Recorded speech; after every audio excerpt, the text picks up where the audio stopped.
আসসালামু আলাইকুম। সবাই কেমন আছেন? নিশ্চয়ই ভালো। তো অবশ্যই আপনার স্ক্রিনে দেখতে পাচ্ছেন কলা। দেখেন এখানে দুইটা কলা গাছ, তার মধ্যে একটা কলা গাছ হচ্ছে মরে গেছে, শুকিয়ে যাচ্ছে। একটা কলা গাছ ফের বোগ রাখা হয়েছে। এখন এই সাইজে কলা গাছকে অবশ্যই আপনাকে খাবার দেওয়ার লাগবে। আসলে কি সারগুলো দিবেন সেটা আপনাদের আজকে আলোচনা করব। তো ভিডিওটা সম্পূর্ণ দেখার চেষ্টা করবেন। যদি আপনি যদি একজন কলা চাষি হয়ে থাকেন, তো এই সময় আপনার হচ্ছে কলা মানে সার পাওয়া খুব একটু গায়ে বাঁধা। মানে শ্রম করে সার নিতে হয়, কীভাবে লাইন দাঁড়িয়ে সার নিতে হয়। এখন যেহেতু দেশে সরকার নাই, এই কারণে একটু সমস্যা।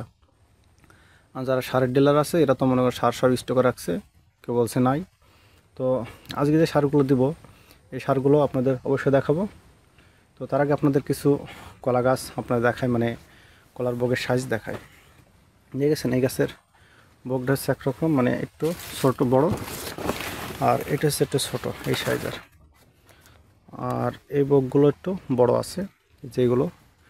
তবে একটা জিনিস খেয়াল করলাম, কলাতে দেখছি এই যে মাছ আছে না, মাছ পাতাটা একটু খাওয়া খাওয়া ভাব। এই দেখেন এই গাছটা এরকম বড় আছে, এই গাছটার সাইজ ছোট আছে। তো এই 19-20 হলে গাছগুলোকে অবশ্যই আপনাকে সার একটু বেশি করে ধরে দিতে হবে। 19-20 থাকলে গাছগুলো সার ধরে দিলে কী হবে, এই গাছটি করবে ওই গাছের সাথে একটু উঠে পড়বে, তাহলে আপনার কলাগুলো একজয়ী বের হবে। তো 19-20 হবেই। তো আশা করি আমার ভিডিওটা সম্পূর্ণ দেখার চেষ্টা করবেন। আজকে আমি যে সারগুলো আপনাদের, ওই যে ওখানে বস্তা আছে, ওই বস্তার ভিতরে সার আছে, সারগুলো আপনাদের অবশ্যই এখন আমি দেখাবো। তো যদি আপনি কলা চাষি হয়ে থাকেন, অবশ্যই আপনাকে এই সারগুলো দেওয়া প্রয়োজন। তারপরে এক একটা কলা চাষি হচ্ছে আপনি এক এক রকম সার প্রয়োগ করে। আমি জানি না আপনারা কী কী সারগুলো প্রয়োগ করেন। অবশ্যই যদি কী কী সার প্রয়োগ করে থাকেন অবশ্যই আপনারা আমাকে কমেন্ট করে জানাবেন, যাতে করে আমারও একটু উপকার হয়। আমি যে সারগুলো এবং বস্তাগুলো দেবো যাতে আপনাদের একটু উপকার হয়।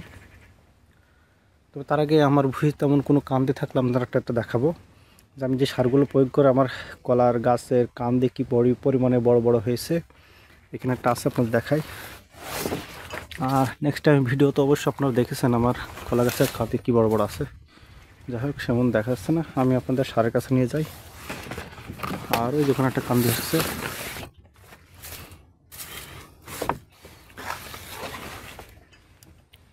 এই যে এখানে আপনার 3 রকম সার আছে।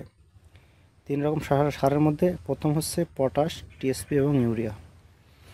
এই সারের গুণাগুণ অবশ্যই আপনারা জানেন, সেই জন্য নেক্সট টাইম আপনাদের বলতে হবে না যে সারের গুণাগুণগুলো কী কী কাজে লাগে। তো এসব নিয়ে আরেকদিন আপনাদের আলোচনা করব যে ইউরিয়া সার, টিএসপি, পটাশ, ড্যাপ, এই সারগুলো আপনার কলাতে কীভাবে দিবেন, কোন সময় দিবেন, বুঝে গেছে?